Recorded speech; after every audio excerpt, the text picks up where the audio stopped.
வீட்டில் உள்ள பொருளை வச்சு பிஸ்கட் தான் செய்ய போகிறோம். வாங்க எப்படி செய்யும் பார்த்தலாம். ஃபஸ்ட் ஒரு டைம் செஞ்சிருந்தேன், அது முடிஞ்சிருச்சு. எல்லாம் கேட்டிருந்தாங்க, ஃபஸ்ட் ஒரு டைம் செஞ்சுதான் நல்லா இருந்துச்சு, ஒரு டைம் செஞ்சு தரியா அப்படின்னா சரி செய்கிறேன் அப்படின்னு சொல்லிட்டு செய்ய ஆரம்பிச்சு. அது ஒரு வீடியோவாக எடுக்கலாம்னு சொல்லி தான் நீ வீடியோ எடுத்தேன். நான் டெய்லியும் தயிர் போடுறதுனால அந்த ஆடையெல்லாம் எடுத்து வச்சுருந்து நான் நெய் உருக்குவேன். அதை வச்சு தான் நீ செய்ய போகிறோம். ஓட்ஸ் வந்து எப்போதும் நம்ம வீட்டில் இருக்கும். ஓட்ஸ் வந்து 5 இது கலந்தது. அது தனி ஓட்ஸ் இருக்கும், அதையும் நம்மளால் அந்த பிஸ்கட் செய்யலாம். ஓட்ஸை வச்சு தான் நீங்கள் பிஸ்கட் செய்ய போகிறோம். அது வந்து 1 கப்பு ஓட்ஸ் எடுத்திருக்கேன் நான். அதை சேர்த்து மிக்ஸி சாரில் சேர்த்துக்கலாம். சேர்த்து நல்லா அரைச்சி எடுத்துலாம். நல்லா கொஞ்சம் குறன்னு அரைச்சி எடுத்துருந்துடலாம். 1.5 கப்பு சேர்த்துருக்கேன். ஓட்ஸ் 1.5 கப்பு சேர்த்துருக்கேன். அதை நல்லா அரைச்சிட்டு வந்துடலாம். இங்கே பாரு, இந்த அளவுக்கு அரைச்சாச்சு. கொஞ்சம் நரன்னு இருக்கும் தான் போதும். இப்போ வந்து ஒரு பவுல் எடுத்து நம்ம எடுத்து வச்சுருக்க வெண்ணெயிலேருந்து கொஞ்சம் எடுத்துக்கலாம். பட்டர், வெண்ணெய் இதை வந்து கொஞ்சம் எடுத்து வந்து நல்லா வந்து பீட் பண்ணிக்கலாம். நான் ஃபஸ்ட்டு வந்து செஞ்சது வந்து நெய்யில் தான் செஞ்சுருந்தேன். நான் வந்து நெய் உருக்காமல் அப்படியே அந்த இதில் செஞ்சுட்டேன். ஃபஸ்ட்டு நெய்யில் செஞ்சுருந்தேன், அதனால் கொஞ்சம் உதிரியாக இருந்துச்சு. இப்போ செய்யறது நல்லா டேஸ்ட்டு சூப்பராக இருந்துச்சு. உண்மையிலேயே நாட்டு சக்கரை சேர்த்துருக்கேன். வெள்ளை சக்கரை சேர்க்காமல் நாட்டு சக்கரை நல்லா ஹீட் பண்ணிக்கலாம். நல்லா கலந்து விட்டுக்கலாம். நான் இதோட 3-4 டைம் பிஸ்கட் செஞ்சுட்டேன். கோதுமை மாவில் ஒரு டைம் பிஸ்கட் செஞ்சேன். இப்போ ஓட்ஸில் வந்து 2 டைம் பிஸ்கட் செஞ்சுட்டேன். இந்த டேஸ்ட்டும் நல்லாயிருக்கு சாப்பிட்றது. வீட்டிலேயே செய்யலாம். நான் இப்போ கொஞ்சம் கொஞ்சமாக வந்து வீட்டிலேயே ட்ரை பண்ணுறேன். பிஸ்கட் இதெல்லாம், கேக் இதெல்லாம் ட்ரை பண்ணிகிட்ருக்கேன். கொஞ்சம் நல்லா வந்து அந்த வீடியோவை எடுத்து போடலாம்னு சொல்லிட்டு. இது வந்து ஃபஸ்ட் டைம் நல்லா டேஸ்ட்டு நல்லா இருந்துச்சுனால 2வது டைம் வீடியோ எடுக்கிறேன். நான் ஃபஸ்ட்டு ஒரு டைம் செஞ்சுட்டு நல்லா இருந்தால் தான் இன்னொரு டைம் வீடியோ எடுத்து போடுவேன். இது நல்லா ஃபிட் பண்ணிவிட்டு அடுத்தது வந்து நம்ம வந்து அரைச்சி வச்சுருக்க ஓட்ஸை சேர்த்து அதையும் நல்லா ஃபீட் பண்ணி எடுக்க வேண்டியதான். வேறு எதுவுமே இது தேவையே கிடையாது. 2-3 பொருள் மட்டும்தான், வேறு எந்த பொருளுமே கிடையாது. நம்ம வந்து இன்றைக்கி வந்து கடாயில் தான் செய்ய போகிறோம். நம்மளால அந்த இதெல்லாம் கிடையாது, ஓவன் இதெல்லாம் கிடையாது. அதெல்லாம் கடாயில் தான் நம்ம செய்ய போகிறோம். இனி வேலை கொஞ்சம் கற்றுட்டு அதை வாங்கலான்ட்டு இருக்கோம். கூடிய சீக்கிரம் வாங்கிடலாம். கேக்கெலாம் வீட்டிலே செய்கிற மாட்டோம், ஒரு பிளான் இருக்குது. அதில் கொஞ்சம் நம்ம இதிலே கொஞ்சம் இந்த கடாயிலே கொஞ்சம் டெவலப் பண்ணிவிட்டு அதுக்கப்புறம் புதுசாக ஒன்று வாங்கலாம்னு சொல்லிட்டு இப்போ கொஞ்சம் ட்ரைனிங் எடுத்துக்கிட்டு இருக்கேன் செய்கிறதுக்கு. இது செய்யும் போதே நல்ல ஒரு வாசனை. கொஞ்சமாக சேர்த்து நல்லா ஃபீட் பண்ணி எடுத்துக்கலாம்.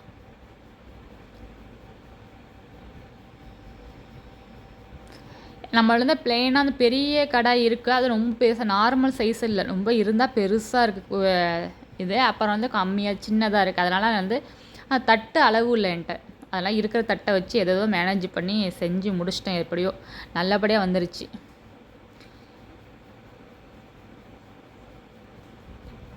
இல்லை நட்ஸு கூட போட்டுக்கலாம். மட்டும் இருந்தால் நட்ஸு கூட நெய்யில் வறுத்து போட்டுக்கலாம். நட்ஸு வந்து நான் போடலை. இதே நல்லா தான் இருந்துச்சு. இந்த ஓட்ஸே நல்லா வாசனை, இதுலேருந்து நல்ல ஒரு வாசனையாக சூப்பராக சாப்பிடும்போது நல்லாயிருக்கு. இந்த தானிய வகைத்திலலாம் பிஸ்கட் இருக்குமோ அதே மாதிரி தான் டேஸ்ட் நல்லா இருந்துச்சு. நான் வந்து ஒரு டைம் ஆன்லைனில் ஆர்டர் பண்ணி சாப்பிட்டோம். அந்த பிஸ்கட்டு எல்லா தானியங்கள் போட்டு நான் வந்து ஒரு பிஸ்கட் செஞ்சுருந்தாங்க. அது செம்ம டேஸ்ட்டாக இருந்துச்சு. அதே டேஸ்ட்டு தான் இருந்துச்சு. நல்லா வந்து கையில் வந்து நல்லா ஒரு கலந்து விட்டுக்கலாம். சப்பாத்தி மாவு பிசைகிற மாட்டோம் நல்லா பிசைஞ்சு. அது ரொம்ப அழுத்தம் கொடுத்து பிழையக்கூடாது, ஏன்னா ரொம்ப அழுத்தமாகிடும் பிஸ்கட்டு. அதெல்லாம் கொஞ்சம் சாஃப்டாகவே பிணையிடும். சூப்பராக மாவு ரெடி ஆயிடுச்சா. இப்போ வந்து பிஸ்கட்டு தான் ரவுண்டாக தட்டி தட்டில் பிளேட்டில் வச்சிடலாம்.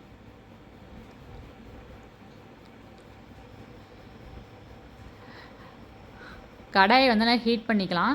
நல்லா மீடியம் சைஸில் வந்து ஹீட் பண்ணிகிட்டு இருக்கேன். அது வந்து தட்டில் வந்து பிளேனாக தட்டு இல்லை, இது மாதிரி தான் நம்ம வீட்டில் தட்டு இருக்கிறனால இதிலே தட்டி வச்சிடலான்னு சொல்லிட்டு இந்த தட்டை எடுத்துட்டேன். எடுத்து சின்ன சின்ன உருண்டையாக பாலாக உருட்டி நான் வந்து பிஸ்கட்டு மட்டும் உருட்டி தட்டி வச்சுட்டேன்.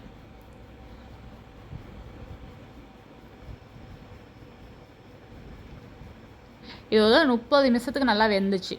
ஒரு அரை மணி நேரத்துக்கு நல்லா எடுத்து சாப்பிட்டு பார்த்தா டீயில் தொச்சு சாப்பிடும்போது டேஸ்ட்டு சூப்பராக இருந்துச்சு. வெறுமனையாக சாப்பிடும்போது நல்லா தான் இருந்துச்சு டேஸ்ட்டு. எனக்கு ரொம்ப பிடிச்சிருந்துச்சி.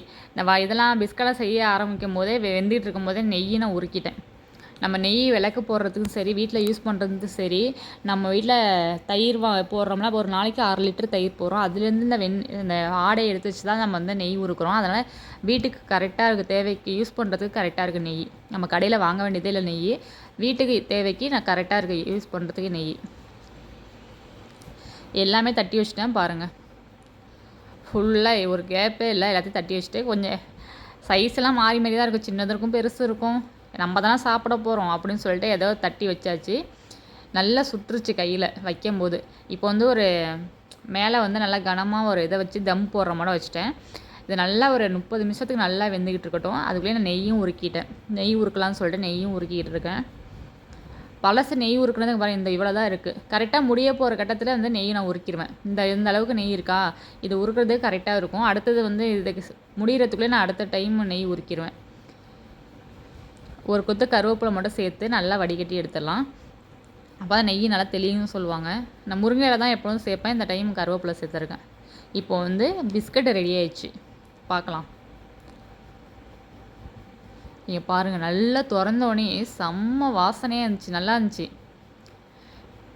கொஞ்சம் ஒரு பிஸ்கட் எடுக்க தான் முடியல, அப்புறம் வெளில எடுத்துகிட்டு பார்க்கலாம். நல்லா கொஞ்சம் சாப்பிட்டா நல்லா இருந்துச்சு, சூப்பராக இருந்துச்சு உண்மையிலே பிஸ்கட். நீங்களே ட்ரை பண்ணலாம். நான் ஃபஸ்ட் டைம் தான் ட்ரை பண்ணால் நல்லா வந்துச்சு. இப்போ 2வது டைம் செய்ய ஆரம்பிச்சிட்டேன். ஏதோ கடையில் வாங்குற பிஸ்கட் மேலே ஃபஸ்ட் நான் கொடுக்கும்போது, ஃபஸ்ட் டைம் செஞ்சு வீட்டில் கொடுக்கும்போது எந்த கடையில் வாங்கினேன்னு கேட்டாங்க. அதுக்கப்புறம் நானும் செஞ்சு, நீ நான் செஞ்சேன் நம்பவே முடியலையே அப்படின்னு கேட்டாங்க. அந்தளவுக்கு டேஸ்ட்டு சூப்பராக இருந்துச்சு. கண்டிப்பாக நீங்கள் ட்ரை பண்ணி பார்க்கலாம். சின்ன சின்னதாக நம்மளால் கற்றுக்கிட்ட தான் பெரிய இதுக்கு போக முடியும். அதனால் சின்ன சின்னதாக கொஞ்சம் கொஞ்சம் செஞ்சு பழகிக்கிட்டு இருக்கேன் நான். கண்டிப்பாக நீங்களும் ட்ரை பண்ணி பாருங்கள். ட்ரை பண்ணி பார்த்துட்டு கண்டிப்பாக எப்படி இருக்குன்னு சொல்லுங்கள். சூப்பரான பிஸ்கட் ரெடி. இதே போல் அடுத்த வேலை பார்க்கலாம். ஓகே, பாய்.